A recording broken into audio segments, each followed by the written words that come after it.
Alright, so I have a 2013 Nissan Rogue, and I had some transmission issues that I couldn't figure out what was wrong. So I had the car sitting for a little over a year. But I wanted to make this video to show what I found and how I was able to get my Nissan Rogue to start running again. So right now we're looking at the valve body for the transmission. Started having issues accelerating, and then it just got real bad where the car would stall and hesitate, and it just wasn't drivable. What I ended up doing first was replacing this stepper motor. That didn't work, and then when I took this valve body out again, I noticed that there's a part that goes here. It's a ratio control valve.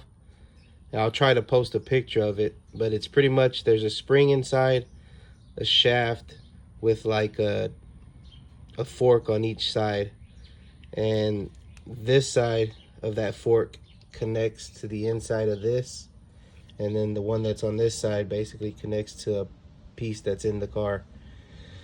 So what was happening was, when I guess the stepper motor was getting a command to extend and for the ratio control valve to to retract, it was basically getting binded up, because when I had this out, I was pushing in the spring-loaded ratio control valve and it felt like it was sticking. Long story short, I ordered a new one. I took my ratio control valve and spring out of here and put it in the new one, and immediately I could feel the difference. This one would retract and extend smoothly, whereas on my original one, this one, I could feel it where it would just get stuck.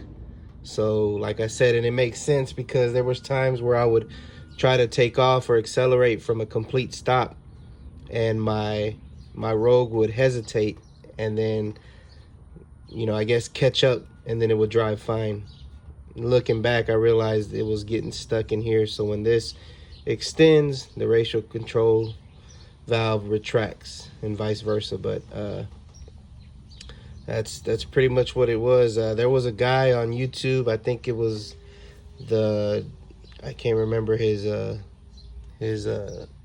name. I think it was DR Car Guy, but he had a real good video about taking the valve body out and putting it back in.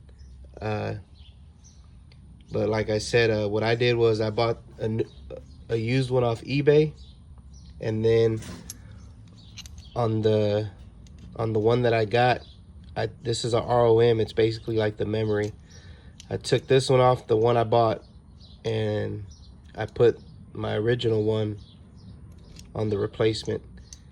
That way I wouldn't have to worry about flashing, reprogramming, calibrating. I did that, and that my Nissan Rogue sat for about 14 months total. I was trying other things and replacing other parts, but nothing worked.